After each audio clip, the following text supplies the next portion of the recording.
Ce n'est pas un choix individuel. Nous ne sommes pas dans une dictature. Nous sommes dans une démocratie au Niger. De quel droit quelqu'un peut décider de nous ramener en arrière? De quel droit quelqu'un peut décider de nous demander de renoncer à notre liberté? Je ne vois pas quelle discussion nous pouvons avoir avec ces gens-là. Et nulle part d'ailleurs, il y a eu des discussions avec ces gens-là. Ils ont été battus en Syrie, ils ont été battus en Irak, ils seront battus aussi au Sahel. Et d'ailleurs, pour quelqu'un qui ait traité nos soldats comme ils l'ont fait,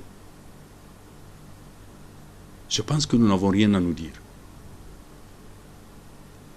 Tels qu'ils avaient traité des Nigériens, des musulmans que nous sommes, tels que je les ai vus l'avoir fait avant-hier, nous n'avons rien à nous dire. Je pense que les Nigériens doivent se dire,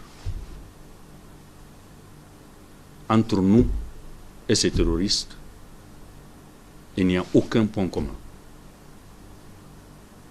C'est une lutte à mort qu'il faut engager avec eux. Et nous, nous sommes engagés à mener cette lutte.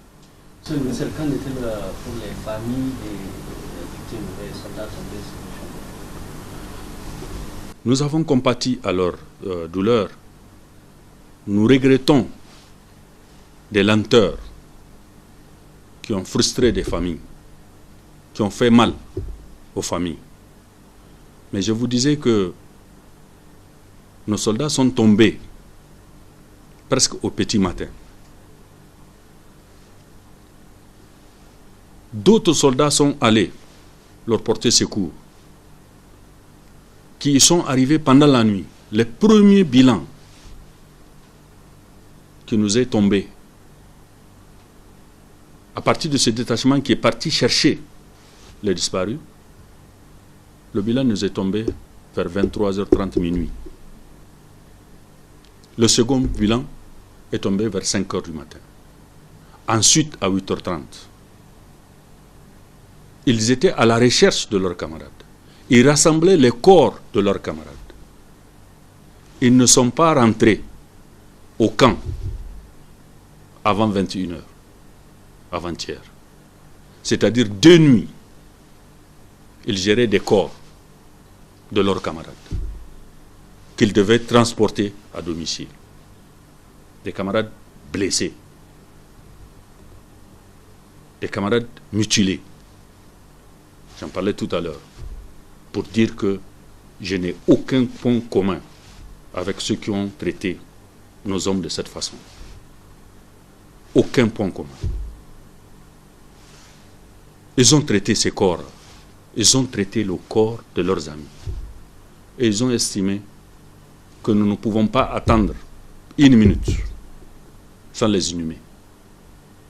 Par respect à ces soldats, pour leur dignité, par respect à leur famille. C'est ce que nous avons fait. C'est ça qui a pris le temps de tout le monde. Le chef d'état-major et toute la hiérarchie militaire étaient là-bas. Ils n'étaient pas à Niamey. Les informations étaient envoyées au fur et à mesure qu'on les avait. Les identifications se faisaient au fur et à mesure qu'on les avait. Les parents attendaient. Je comprends cette attente légitime. Je comprends cette impatience légitime. Je ne justifie pas notre lenteur. Je leur présente, par contre, toutes nos excuses pour cette lenteur, pour ce défaut de communication qui était lié à ce que j'ai décrit plus tôt. Mais les militaires comprennent le contexte. Les responsables comprennent le contexte. Là où se sont passées les choses ne s'évalue pas en kilomètres, c'est en temps de voyage. Ce n'est pas 47 ou 52 kilomètres de Mangaise. Non, c'est des heures de voiture de Mangaise. C'est ça qu'il faut comprendre. C'est ça qui explique les lenteurs, les défauts de communication qu'ont vécu même les responsables militaires. Par exemple, lorsqu'à 20h30, on nous disait que le détachement qui est parti secourir les gens est à 4 km de la place, lorsque la communication a coupé entre nous, nous avons attendu jusqu'à minuit sans avoir un seul signal. Nous étions inquiets. Qu'est-ce qui s'est passé? C'est pour dire que ce n'est pas un terrain facile d'accès. C'est pour dire que ce n'est pas un travail facile. Mais c'est le métier du militaire. Eux, ils le font. Et ils l'ont fait.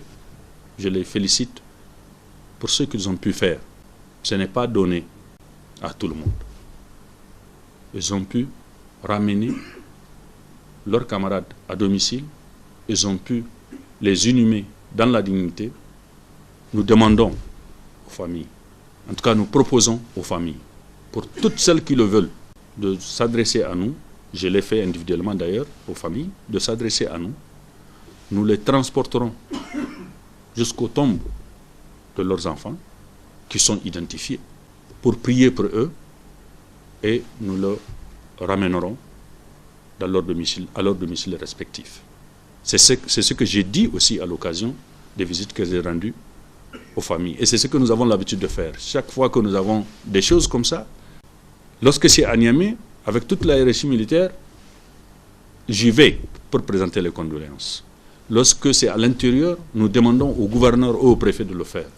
Parce que c'est notre responsabilité qui le commande.